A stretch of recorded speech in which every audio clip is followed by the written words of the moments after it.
As I predicted before, if a ground invasion were to go ahead, first of all, America would lose this war because a ground invasion would fail, and the Iranians are fully prepared for a ground invasion.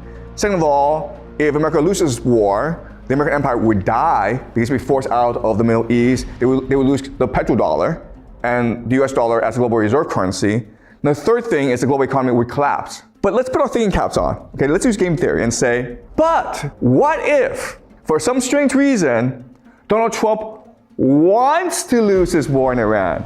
What if he wants the American empire to collapse? What if Donald Trump wants to destroy the global economy? In yet another escalatory move in what is now being described as the world's first 9-to-5 war, closing at 5 p.m. on Friday with promises of de-escalation, only to brutally resume at 9 a.m. on Monday, President Donald Trump has sworn to bomb Iran back to the Stone Age. In his first address to the nation on the Iran war, Trump said the war is nearing completion and projected 2 to 3 more weeks of aggressive military response to achieve the administration's goals for this war. These new remarks are a shock to markets, as the administration had previously signaled it was holding ceasefire talks with Iran. This latest twist is yet another signal of the chaotic leadership style Americans have come to expect from the Donald Trump administration. To say this is all over the place will be a grave understatement, especially as the administration continues to persist in its bid for Greenland, the annexation of Canada, and other near-abroad regions, including Venezuela, Cuba, and Panama. But are these moves really just all over the place, or is there a bigger move at play here, a bigger picture that pieces all of these together brilliantly? Professor Xueqin Jiang, host of a popular YouTube channel Predictive History, believes President Trump is playing a brilliant game of chess, while others are playing checkers. More importantly, Professor Jiang believes Trump is preparing to call checkmate, surprising not just his opponents but the world at large. In a recent video titled The Trump World Order, Professor Jiang breaks down the real motive behind the war and exactly how America wins the war by losing the battle. Before we dive in, please take a little time to like this video, subscribe to the channel for more explosive reveals like this, and turn on post notifications to stay informed during these chaotic times. Thanks, and enjoy the video. So remember, this war in Iran, it's not ending. In fact, many people believe it's only starting to ramp up. So there are rumors that Donald Trump has already authorized the use of ground forces. And so we could see an invasion of Iran as early as this weekend, but certainly, definitely this month, okay? But while America is fighting this war in Iran, this is the Secretary of War, Peter Hegseth, and he's announced that America will control all North America. From Greenland to the Gulf of America to the Panama Canal and its surrounding countries. At the Department of War, we call this strategic map the Greater North America. Why? Because every sovereign nation and territory north of the equator, from Greenland to Ecuador and from Alaska to Guyana, is not part of the global south. It is our security perimeter in this great neighborhood that we all live in. Okay? So basically, what he's saying is we will enforce the Monroe Doctrine in North America.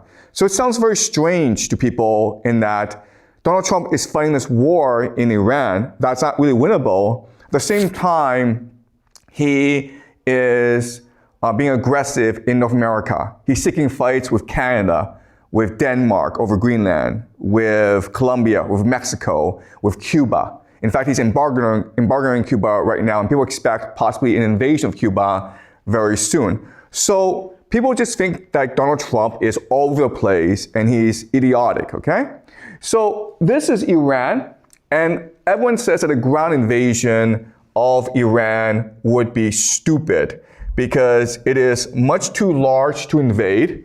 Right now, America has only about 50,000 troops in the Middle East, and the geography, the terrain, makes it very hard to control. Okay, so you have these mountains, the Zagros Mountains, which allows for the Iranians to hide and conduct guerrilla warfare and use drone strikes and artillery strikes and then you have the desert, which makes it very hard to cross, okay? So even if the Americans were to attack from here, from Iraq, they would have to face the mountains. If they were attacked from Pakistan, from the east, they would have to face deserts, okay? And if they were to attack from the south, they would face all these mountains. And also you're far away from Tehran, which is ultimately your objective. Okay, so there's lots of conversations about what the Americans are trying to do. Right now, the consensus seems to be the Americans first want to control the Strait of Hormuz in order to elevate the strain on the global economy, okay? But as you can see from this map, first of all, the strait, it's not very wide, and it's very close to the Iranian coastline in the mountains, so it's easy to attack from. And there are these, and then the Iranians can put mines all around the strait as well. So what everyone tells us is that an invasion of Iran would just be idiotic. But at the same time, the Americans need to free up the Strait of Hormuz and allow for maritime navigation in order to stabilize the global economy, okay?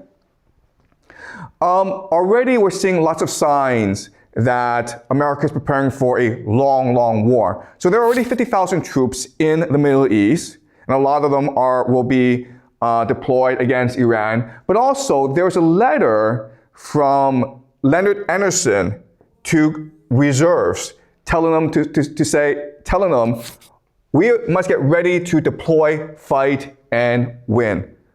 Okay? So not only have they sent 50,000 troops to the Middle East, but they're preparing to call up the reserves as well. Okay, so this seems as though America is preparing for total war. Donald Trump himself has said many, many things, okay?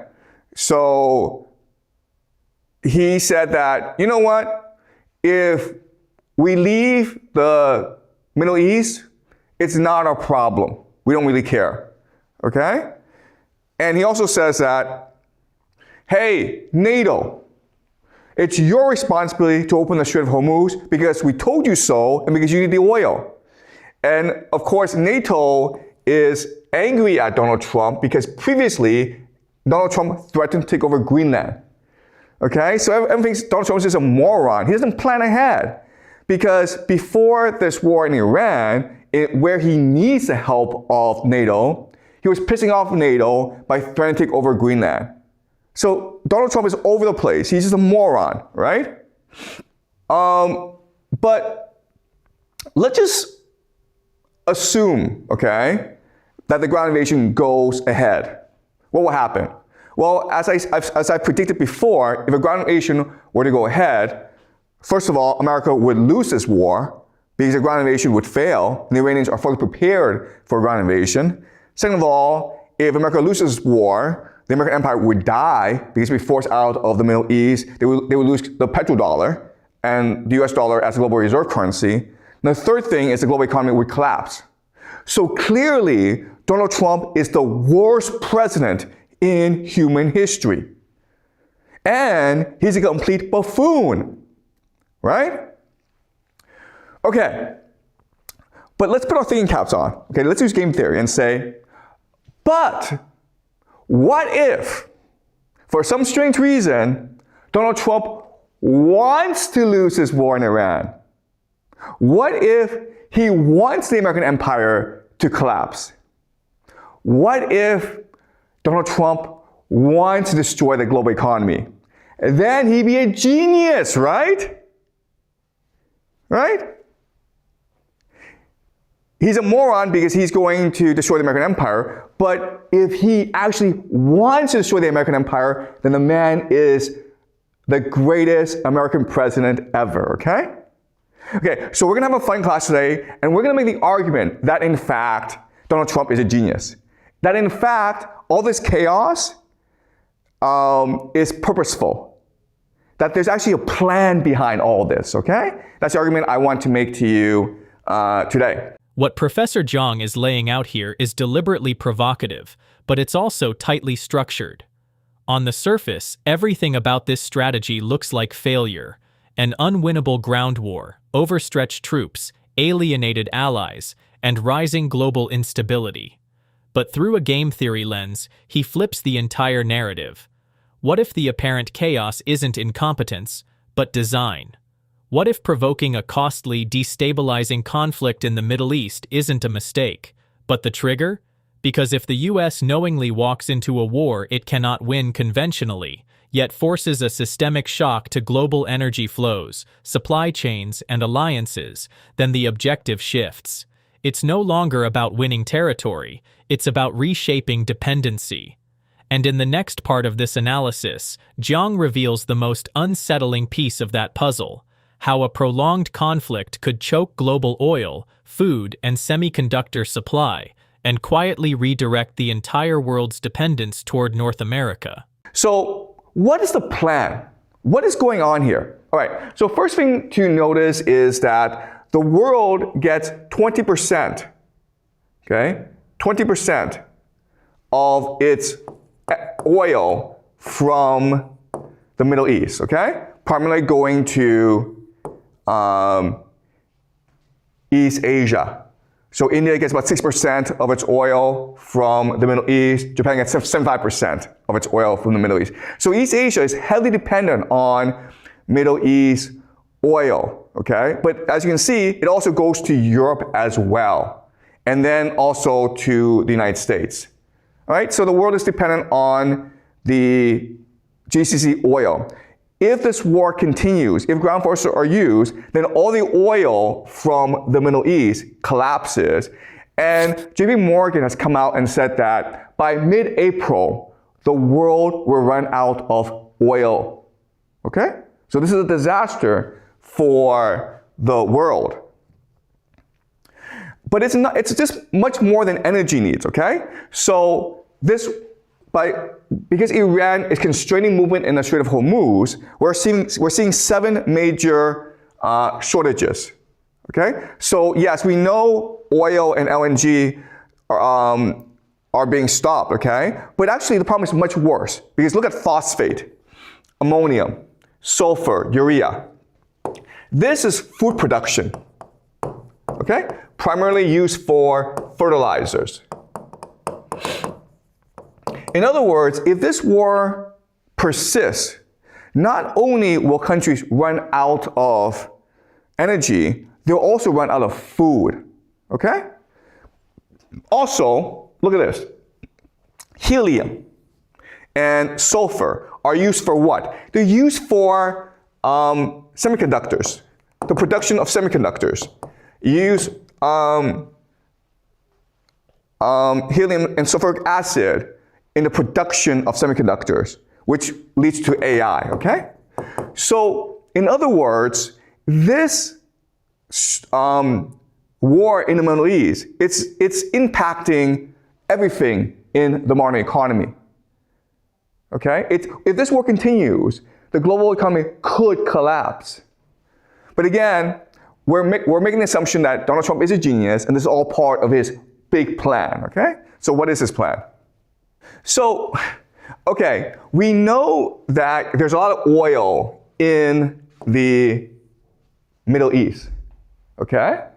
But, you know, oil is not as rare as people think it is. There's also a lot of oil in Canada. Venezuela has the world's largest oil reserves, okay? Russia also has a lot of oil.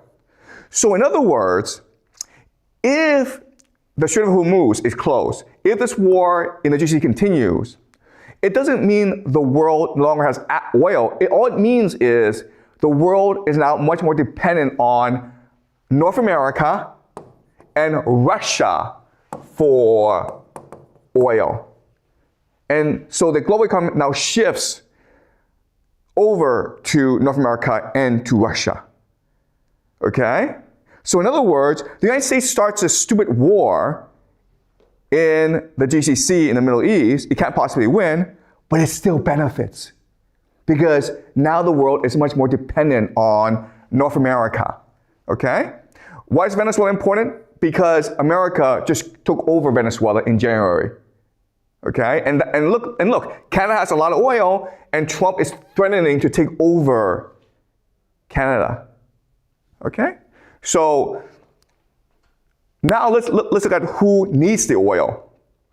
Well, this map tells you that if you're in the red, you consume more oil than you export. And who are these countries? Well, they're Europe, okay?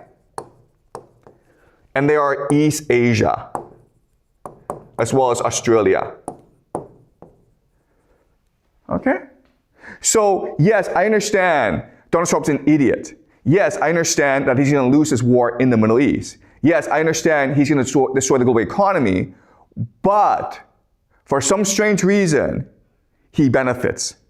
And the United States benefits. Because now, Europe and China, Japan, Australia, they're much more dependent on North America for resources, for food, for energy, food. Okay, so nitrogen is important for fertilizers. Okay, you need nitrogen for fertilizers. And as you can, and what this map tells you is that if you are in the blue or the light blue, it means you produce more nitrogen than you need, so you export it. If you are not in the blue, then you're kind of screwed, okay? So basically, this area especially, this area, okay? Europe, as some parts of Europe, okay? So now they need more nitrogen. And again, before they were getting a lot of nitrogen, ammonia, from the Middle East. And now, where are they forced to get the nitrogen? From here and from here. Okay? So again, yes, I know Donald Trump's losing this war in the Middle East, but in the long term, America stands to benefit. If Jiang's thesis is even partially correct, then what we're witnessing isn't just another geopolitical conflict. It's a forced realignment of the global economic order. Because once energy flows from the Middle East are disrupted, the ripple effects don't just hit oil prices, they hit food production, industrial output, and technological advancement all at once. Fertilizers become scarce, supply chains seize up, and semiconductor production slows. That's not a regional crisis anymore. That's systemic pressure on every major economy. And in that kind of environment, dependence becomes power. Europe, already strained by energy insecurity, becomes more reliant. East Asia, particularly China and Japan, faces a critical vulnerability due to its heavy dependence on Middle Eastern oil. Suddenly, the very nations that once operated with relative independence are forced into a new reality, one where access to energy, food inputs, and stability increasingly runs through North America and its sphere of influence. But here's where Jiang's argument becomes even more controversial. He's not claiming this outcome is guaranteed. He's suggesting that if this is the intended strategy, then what looks like reckless escalation is actually long-term positioning. A deliberate move to break the existing system, knowing full well that rebuilding it would shift the balance of power. In that context, losing a war on the battlefield becomes secondary to winning control over the global supply chain. Of course, this raises a deeper question, one that goes beyond politics or economics. If global stability must be sacrificed to achieve that kind of dominance, is it a strategy or a gamble? Because history has shown that once systems begin to break under pressure, the consequences are rarely contained or predictable. And that's the risk embedded in Jiang's entire framework.